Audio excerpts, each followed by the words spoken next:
Welcome to Avenue M. My name is Joey Taylor. And I'm Haroon Mogul.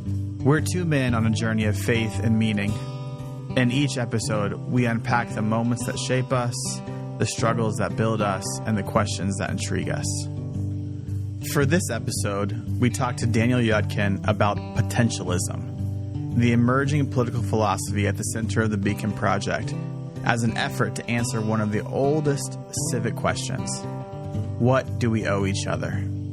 Drawing from social psychology, political theory, and moral philosophy, Daniel argues that every person possesses a unique gift and that society should be organized around both the right to develop that gift and the responsibility to share it. Rather than positioning potentialism as a radical break from American political traditions, he presents it as a recovery of forgotten ideas about contribution, virtue, and mutual obligation that have been obscured by contemporary political polarization. The conversation moves beyond politics into questions of identity, formation, and human nature. Daniel shares personal stories about his own experiences of hybridity, belonging, and identity, while we draw connections to religious traditions, civic formation, and the moral frameworks that shape communities. Throughout the discussion, we continue to return to the tension between rights and responsibilities, institutions and culture, and individual freedom and collective obligation, asking not only how societies should be organized, but what kinds of people democratic societies require. I want to start by asking you, what is potentialism and how was it created? Ooh, we're getting right into it, Joey. I love it. Yeah. Let's get to the good stuff. No preamble, just straight into the meat. Potentialism is an experimental political philosophy that we're developing at the Beacon Project. So I'm a social psychologist, spent a decade in academia studying moral decision-making, how people decide between right and wrong, how they think about moral issues and the implications of those decisions for their own lives, for organizations, and then for society writ large. How do the judgments people make about right and wrong, their values, their motivations, their perceptions, how do they influence political thinking and behavior? And then how can they help us understand dynamics in society like political polarization? I started doing that at an organization called More in Common. More in Common is about 10 years old. We use tools from social psychology, social science to better understand how people and why people disagree in hopes of trying to find common ground and mending and healing our divides. And there's a lot of kind of parts of the story here that I can fill in over the course of our conversation. But to cut a long story short, I started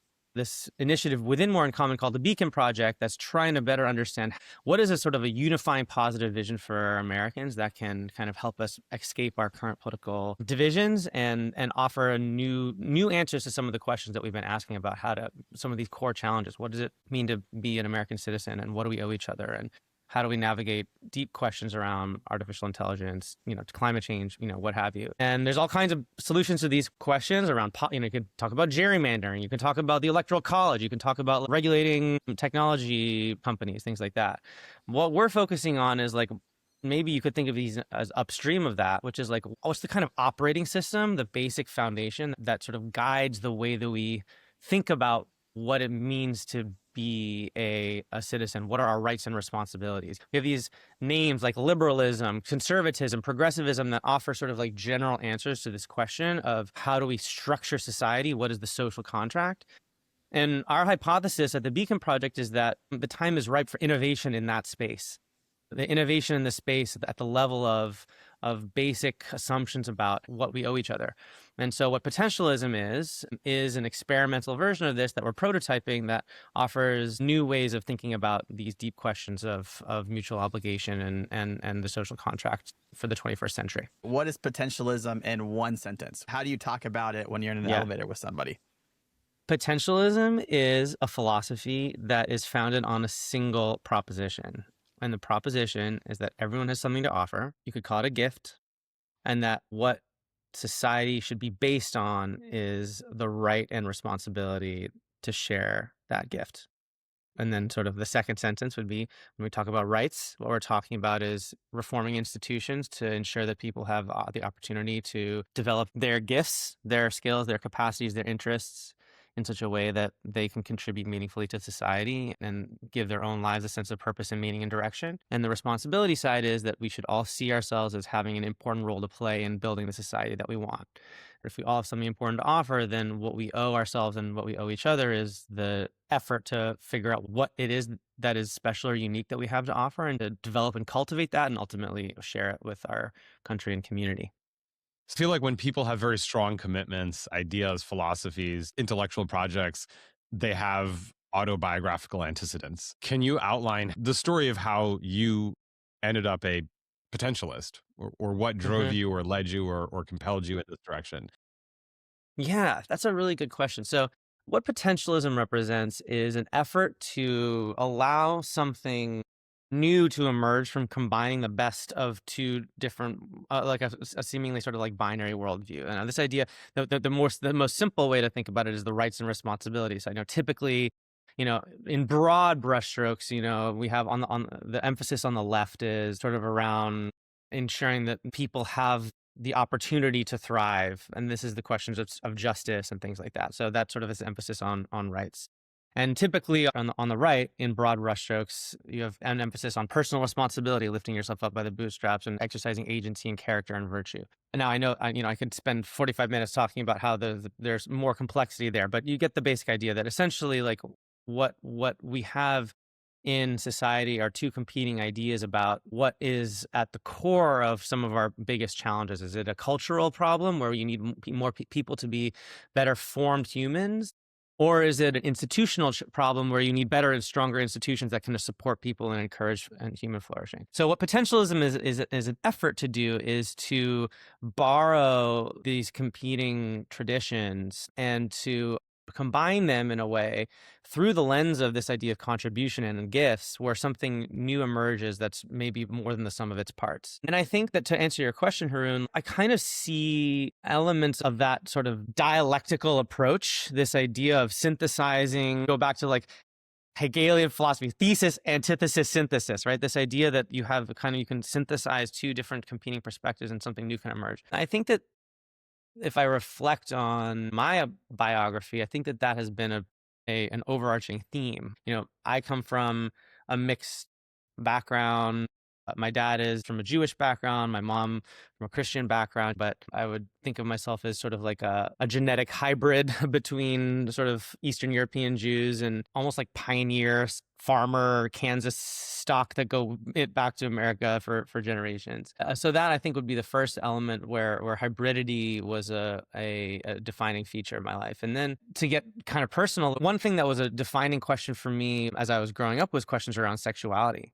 I always kind of identified having these sort of like masculine qualities, but then also like what you could think of as stereotypically feminine qualities. And I remember in third grade, I was adopted as like an honorary girl. And so like this group of girls, like they're like, oh, like you're one of us. And maybe even in sixth grade, I had sort of sleepovers, and it wasn't a sexual thing, but I sort of like, I ended up sort of relating to the feminine side of my own personality in ways that I think like led initially to sources of confusion, because I was like, there's questions around identity and who are you? And remember, a defining moment in my own life was when one of my really good friends, Ryan, we were talking about gender and sexuality, and he said, Daniel, you are more masculine than me, and you're also more feminine than me.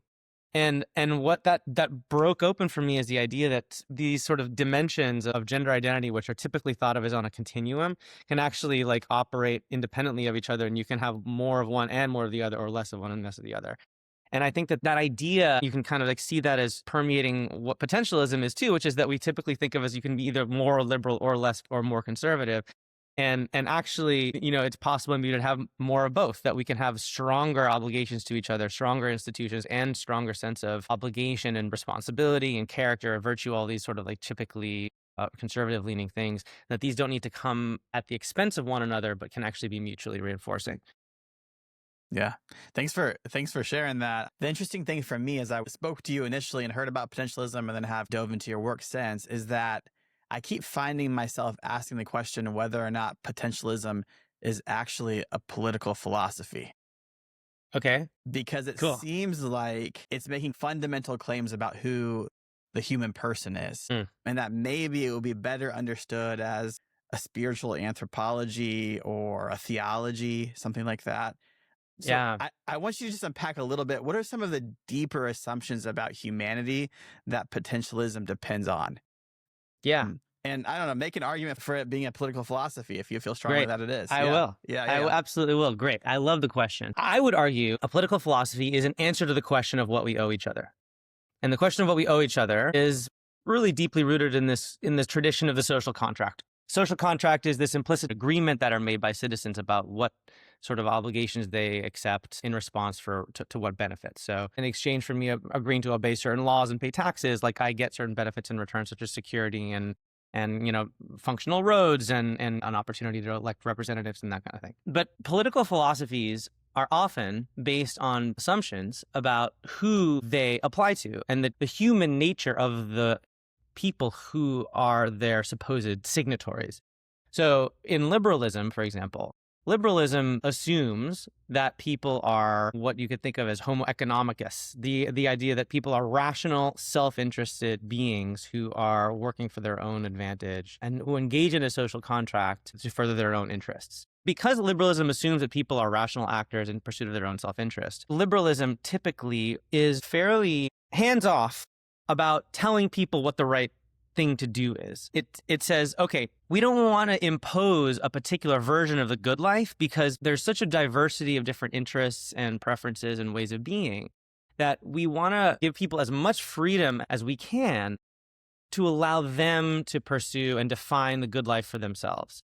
And so, implicit in liberalism is this idea that you should be able to do whatever you want and pursue your own version of the good life as long as it doesn't interfere with other people's ability to do the same. That's typical structure of liberalism. Now, you're right, Joey, to point out that potentialism is I don't know exactly what a social anthropology is. I'm not an anthropologist, but what I think that what you're getting at is that it's making basic fundamental assumptions about human nature.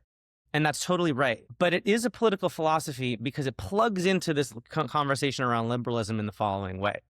Potentialism says, yes, people are quote unquote self-interested.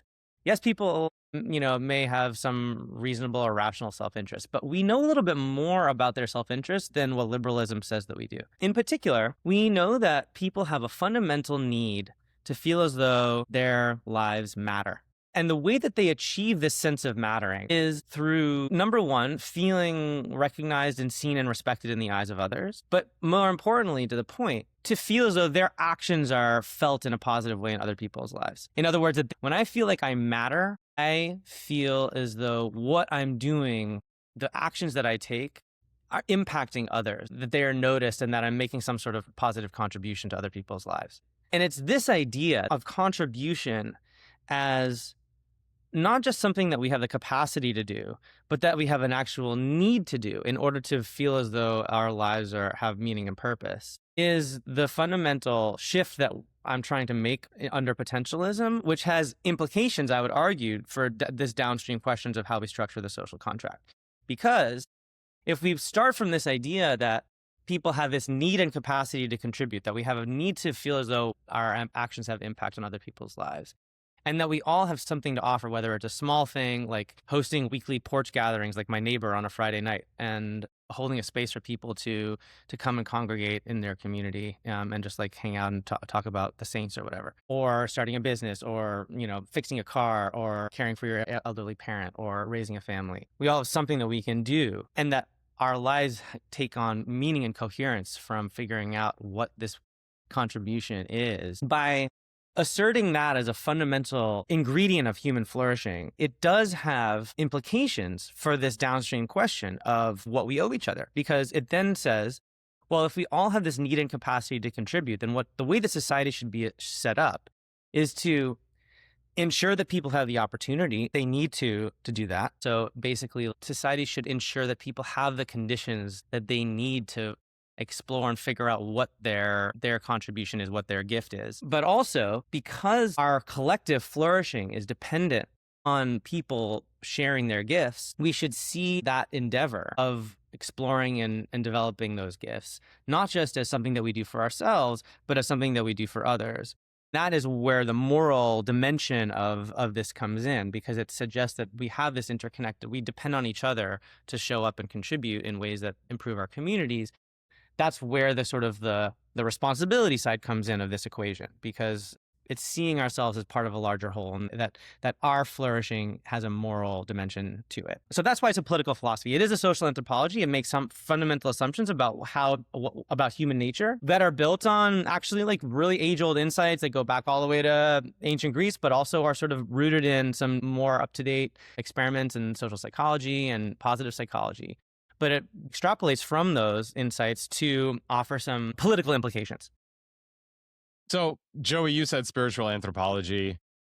Daniel, you talked about political philosophy. I'm wondering how high up this goes. When you talk about potentialism, as you see it, as the project sees it, is this an almost restructuring the very foundations of the American experiment? Or is it an intervention in a specific moment in time? And I just want to unpack that to explain what I mean. If it's an intervention in a specific moment or time, it's something like saying, hey, we're kind of stuck as a country. We've become so polarized, we've become so broken that, to your earlier point, let's do a little Hegelian shuffle and we've got thesis, antithesis, we need a new synthesis. And that's great. But it also sounds to me like you're saying something even bigger than that, which is that the very foundations or premises upon which we've constructed our democracy, we might not have completely understood. Because you're saying, almost echoing maybe Adam Smith, classical liberalism, the state gets out of the way, let everyone do their thing. You're saying, no, actually, there's more to it than that. We need to rethink the American experiment, which is a modest and meaningful intervention at the 250th anniversary. But I want to hear from you. Which of those two feels more true to what you're doing? So I do not see this as a radical restructuring of the American democracy. I see this as a recovery of insights that have been implicit in much of our discourse from the beginning. And let me give you a couple examples. So to go back to Adam Smith. Adam Smith wrote two major books. One is The Wealth of Nations. The other is A Theory of Moral Sentiments. In The Wealth of Nations, he talks about the idea that collective good emerges from everyone pursuing their own self-interest, right? He basically says it's not from altruism that the butcher sort of makes and cuts the meat. It's from his own interest, but the collective good emerges from that pursuit of self-interest. That's what he says in Wealth of Nations. But in his other book, A Theory of Moral Sentiments, he talks about this idea of sympathy. The idea that our own well-being is intimately connected with the well-being of others, and that we care. Our happiness is dependent on the happiness of others. He wrote this right around the time of the American founding. So these ideas of interconnectedness and contribution, I think, are not anathema to the American experiment. And let me give you another example. Thomas Jefferson, the idea of the pursuit of happiness, okay? This is a wildly misunderstood concept. We now think of the idea of the pursuit of happiness as pursuit of hedonic happiness. But happiness in its original conceptualization, which goes back to some of the ancient Greek insights based on Aristotle and all these other thinkers, is this idea of virtue. The virtuous life is the happy life. And the virtuous life is one in which one sees oneself as an integral member of a community and a contributing member of that community. So can I pause you there just to make sure I understand? Is it the case that there's kind of semantic drift here? If I said, I'm very happy in the 1770s in colonial America, first of all, people would be like, who the hell are you? And why do you speak English so well? But this is a great thought experiment, by the way. Like I should have a cameo in Young Washington. But is it the case that had I said, I feel very happy, that would mean something more like what we would understand as I feel quite virtuous, which would also be pompous and ridiculous. But do you know what I'm saying? I think is that correct or no? I mean, look, I'm not a historian, so I can only speculate. I think that it's less likely you would say, I am very happy, and more like, I want to live a happy life.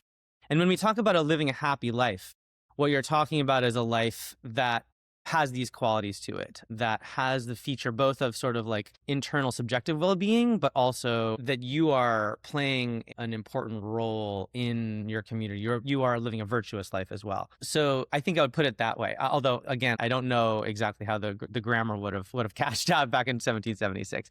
But the larger point here is exactly right. I would argue that potentialism is not a particularly new idea. It is an idea that has essentially been forgotten, or at least overlooked in the way that we engage in political discourse.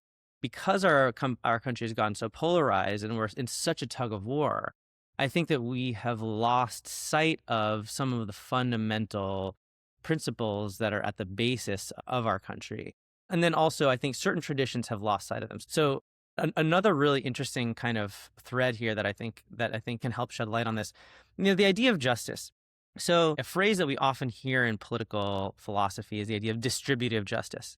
Distributive justice is making sure that everyone gets what they need. And that's important. But thinkers like Michael Sandel and some other people have recently been talking about this idea of contributive justice. Contributive justice is justice that is ensuring people have what they need, but to what end? To the end of contribution. So it's not, basically distributive justice is just the end point is seeing citizens as passive recipients or consumers of justice, rather than as enactors and parlayers of justice, of the conditions of justice into active contribution and participation in civic life. And to kind of throw out another nerdy tangent here, like the Alexis de Tocqueville, who is sort of a French historian writing in the 1830s about American life, talked about this idea of enlightened self-interest.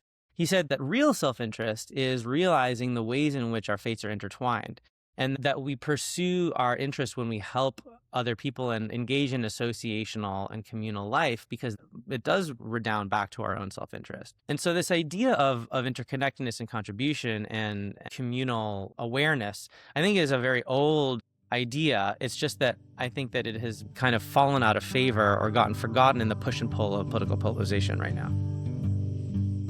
Our sponsor is the Brueggemann Center for Dialogue at Xavier University here in Cincinnati, which is dedicated to deepening understanding across faiths and promoting systemic change. You can learn more about the Brueggemann Center and Xavier University in the show notes. Now, back to the conversation. As you're talking, the thing that I keep thinking about is 18 to 19-year-old Joey, who said, I want to contribute to the world. I want to make a difference. I want to change the world. Yeah. That led into working in the nonprofit world for a long time. And the thing about the nonprofit world is that actually a lot of the stuff that have the intention to contribute don't really result in that positive of a contribution. There's lots of unintended consequences. And so the question that I have for you is contribution enough of a moral framework?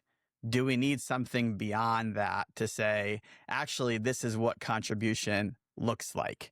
In the best case scenario for potentialism, what that kind of change that potentialism imagines is change on multiple levels. One is institutional change to ensure that people have access to the conditions they need to develop their and share their gifts. So that's like education, right? Like as a very first place to start, how do we reform education in such a way that it sort of, number one, expands the scope of what success looks like, so that it's not just like, oh, if you didn't go to a liberal arts college, that you're sort of like a failure, but like, apprenticeships and beefing up community colleges and like looking at all the different ways. If you center it around gifts, right? Everyone has a gift, everyone has something to contribute. And so what the education system should be designed to do is to draw out and create the conditions where young people can experiment. There's sort of like a culture of, people being like, oh, that's something, you were really good at that. Or like, that's something that you should look into more. And so a broadening of resources that are now sort of unidirectionally focused towards a liberal arts education, which is great. But then what about all the different kinds of, apprenticeships or vocational schools or trainings? So that's the institutional side. But the cultural side is the other side of it, which is a set of norms and knowledge that is passed down and upheld in our culture about the qualities that we should embody and reflect that lead us to be more likely to be able to figure out what our gifts are. So that looks like patience, for example. Like your gift doesn't come right away, so it takes work, and you got to be patient, and it takes courage. Like it takes sort of a willingness to fail and to learn that maybe you're not who you thought you were, and experiment with that sort of thing. So I guess the answer to your question, Joey, is that like I absolutely agree that like part of the change that would need to happen is a shift in our understanding of, number one, the process that we have to undergo to figure out how it is that we can contribute to society, and also the kinds of opportunities that are available to us and channels that we can take to pursue those goals. No, I hear you. I think the question that I asked, is we're operating on different registers, right? Okay. So when I'm asking the question, I'm saying, what would be a morally good choice for me in how I can contribute my gifts or my talents or whatever? In your mind, you're saying it is a moral good for everybody to be able to contribute. Yes. Yeah. Right. And so my wonderment is, do we need to have a vision for the way that people are determining how to contribute their gifts or talents. Mm-hmm. Mm-hmm. You know the type of person I'm talking about, right? I'm going to change the world, but actually, we open up some philanthropic thing and it destroys the Uh-huh. local economy. You're like, oh, shoot, I didn't mean to do that, you know? But the moral good was there in the sense of the intention The behind intention it, was right? there. Yeah. Yes. Yeah. Yeah. Yeah. So I'm totally on board with you in terms of saying people have gifts Yeah. that they should contribute. Mm-hmm. I'm wondering if Mm-hmm. we need to appeal to a larger moral framework to say, and this is the way that they could be applied. The way that I've been answering this question so far is that there would be some process that people could undergo, or some sort of like markers that will allow you to figure out whether this is really a gift. So does it give you a sense of satisfaction? Does it give you a sense of meaning? And is it actually helping people? And there might be some sort of like commonly accepted ways of like determining whether some actions or activities or things that you're doing are actually benefiting people. But at the end of the day, I think there needs to be some degree of interpretation and some subjectivity there, because I don't think that it is desirable for society to have a sort of like yes or no, this counts, this doesn't type thing. And so like, yeah, the idea that like, oh, I'm going to save the world, I'm going to go build the houses in Africa, and then actually like you're just sort of like chopping down trees and like kind of ruining the economy. Like, I think that there needs to be some sort of like general cultural understanding of like what is working and what's not. But at the end of the day, my sense on this, although I will admit I don't have a fully like fleshed out answer here, my sense is that we need to allow people the freedom to make their own way under this umbrella of what you're doing is figuring out what it is that gives you a sense of meaning and that helps other people. I'm going to go back to the 18th century. I suppose by the 1770s, he's no longer young Washington, right? He's just General Washington. But the reason I say that is because as the child of immigrants, I grew up with very strong juxtapositions between value systems and modes of being that probably in any other circumstance couldn't have been juxtaposed in quite the same way. So it's not just that my parents were obviously older than me, but came from a very different set of life circumstances. And they themselves lived in a world that was radically different from anything their parents knew. And unlike people who grew up and have a longer, shall we say, ancestry in Western or modern societies, this was a less gradual and more chaotic rupture. And the reason I'm saying that is because there's obviously downsides to that. It's not easy to live through anything like that, but there are, I think, certain upsides. And this is where I'd like to push back. So, we're talking about 18th century culture and virtue and theories of moral sentiments, and I'm on board for that. But there were other kind of frameworks that existed in those times that we're maybe less comfortable with, like shame, right? And honor. And maybe because they are very prescriptive and they can feel oppressive, but I actually think they're necessary. So I'll give you an example. When Mamdani made that short little video where he pointed to Ken Griffin's $250 million apartment, Billionaires Row in Central Park South, and said, hey, we're going to have a tax on second homes. And the response of Griffin was, well, maybe this is a good reason for me to move my operations to, another part of the country. I actually had a very different response. My response was not, and this is where I think I break with progressives. My response was not, we shouldn't have billionaires or tax the rich. It's what an embarrassing set of elites we have as a country. That when asked to step up and step forward, the first response was, let me run away somewhere where I don't have to do anything to pay back. I actually think a more substantive response would have been, actually, your prescription, Mr. Mayor, is wrong. Here's how we actually bring the rents down. Here's how we to have a robust debate around shared moral principles. Not to say that the moral value is in question, but maybe to disagree on the ends. And I don't know what the answer to housing policy is in this case, but it shouldn't be that my initial response as someone of means and privilege is to run away with my tail between my legs. And I think one of the reasons why Americans are so frustrated right now is because we have a frankly cringe elite that are more interested in self-enrichment. So I'm wondering, this is a very long way of getting to a question. It's building off of what Joey said. Do you think there's something to be said for more prescriptive, more constraining moral frameworks? Not necessarily religion, but that include religion, that say no, that you should have a sense of shame, that you should have a sense of honor, that you should have a sense of obligation. And yes, that can be oppressive, but you can't have a nation, you can't have a community without them. Yeah. I really like that, because I think that what you're talking about is sort of the soft power of culture. I mean, to a certain extent, you're talking about legitimate policy that is taxing millionaires and billionaires in New York. But also, you're talking about the ways in which things like shame and honor and some of these sort of like culturally mediated rules that we impose on each other can help to create the society that we want. And I think that those are really powerful. And I think that oftentimes they get overlooked. I think actually this is partly something that the left is not that strong on. I think the left typically looks to institutional changes to enact and improve society and underlooks the importance and power of culture. And in fact, actually, I'm gonna butcher this, but I believe it was Patrick Moynihan who said the great insight of the left is that policy can change society, but the great insight of the right is that culture can influence policy. And that's not exactly what it was, but essentially the core nugget of insight there is the power of culture to create and build and promote the kind of values that we want in society.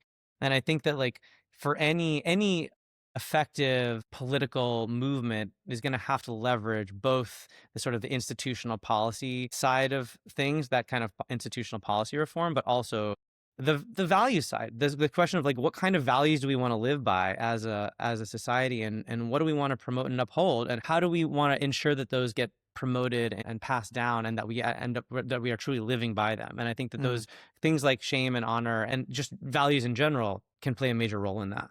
So I agree with that. So I was gonna kind of, it's not quite a question, but that's the nice thing when you're one of the hosts, you can just say whatever you want, sort of like being a preacher, right? But this is actually about religion. So I teach high schoolers, and I've been doing that for several years within the context of Muslim community. It's, you know, it's designed to give them a certain kind of religious literacy, and then that grew into leadership programs for for Muslim college students, where we go to other countries and other contexts in order to develop a deeper relationship with faith, to build a sense of community, and to help them think through their purpose. And the reason I'm sharing this is because it's something that it's in my mind, and is that potentialism as a framework seems to hit or amplify or even clarify three ways in which I've experienced this teaching. The first is that one of the challenges in a faith community, I don't know that we really have a monoculture in America anymore, but certainly American Muslims are not going to be that, right, as a minority community.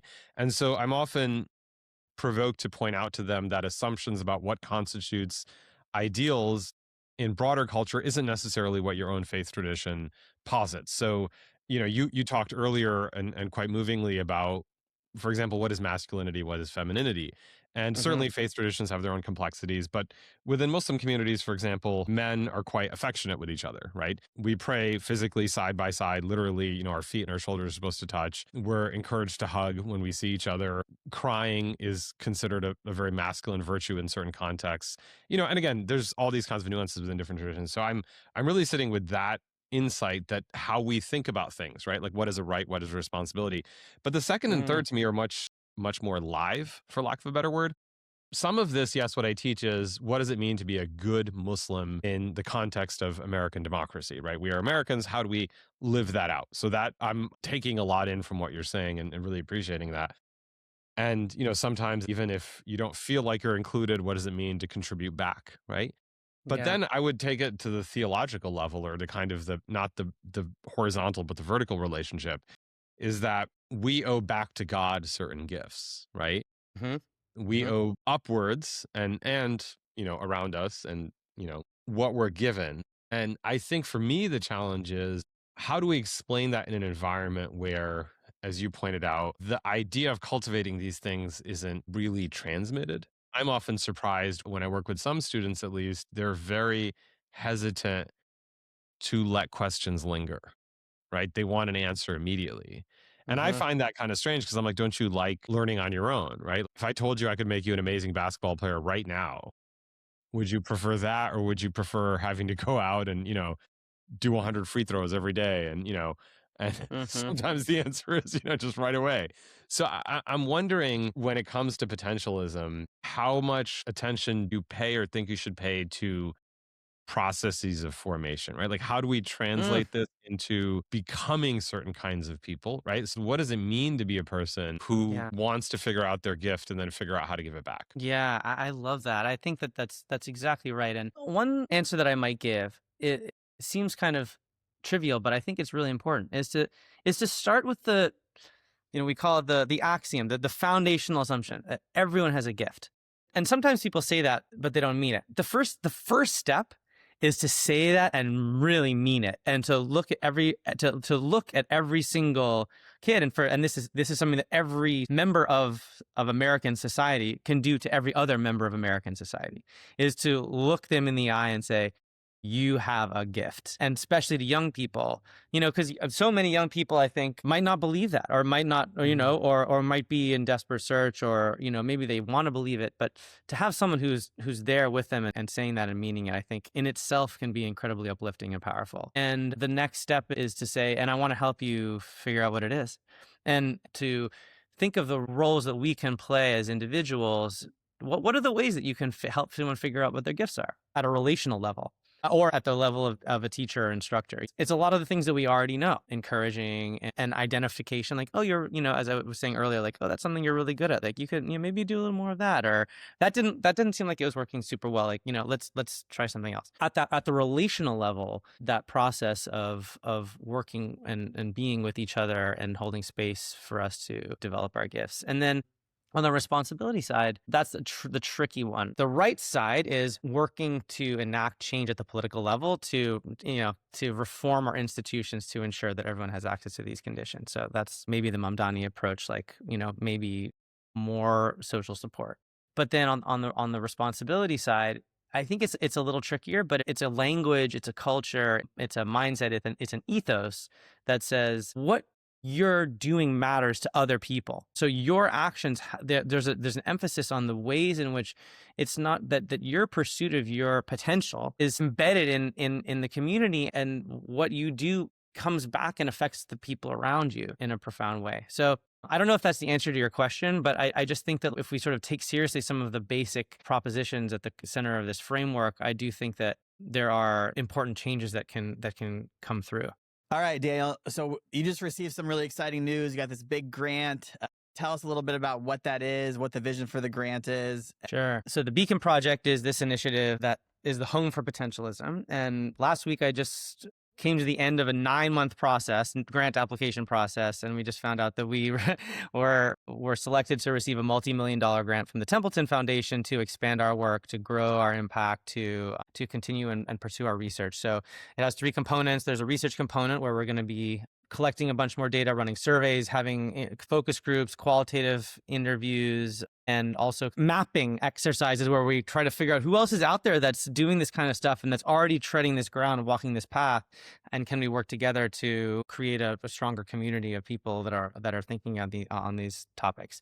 So that's the research side. The communication side is we're going to try to get the message out there a little bit more. We want to write more Substack posts. We want to grow a social media presence. We want to have more conversations with people like you all who are so thoughtful and asking and so generous to ask such penetrating questions around these ideas, and have an opportunity to figure out what the story is, because this is an experiment. I mean, one thing you might have been able to tell is over the course of this conversation, like, I have some ideas, but then I don't have all the answers, and I'm still working this out as I go. And so there's a bit of roughness to how this all is sitting, and part of sharpening this and getting it out there in the world is going to be through this smelting process of dialogue, where you're sharpening and you're honing and refining ideas through conversation. So I want to have these types of conversations as much as I can. And then the final element is building community. So bringing leaders and scholars to have conversations around these types of topics, and hoping to kind of grow the number of people who are operating under this umbrella and who are interested in kind of seeing the change in the world that potentialism is trying to enact. Beautiful. So when we first met in Denver, the thing that really struck me was the way that you centered this question of what do we owe each other? Yeah. And the title of the grant, if I'm remembering right, is something like Freedom and Responsibility. Yeah. Building a narrative of mutual obligation or something like that. Building a national narrative of mutual obligation. Yeah. And I think just the willingness to ask that question, what do we owe one another? Yeah. What could mutual obligation look like?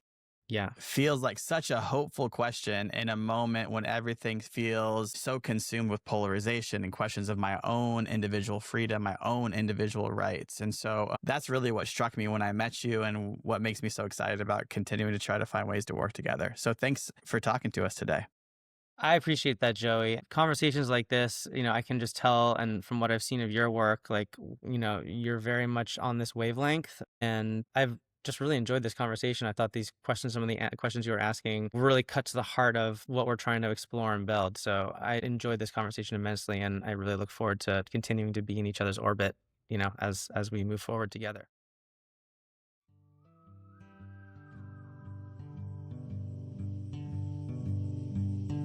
Thanks for listening, and thanks to Zach Swellbar for recording our theme music. If you enjoyed this episode, please don't forget to like and subscribe, and let us know what questions we should be asking and who else we should be talking to.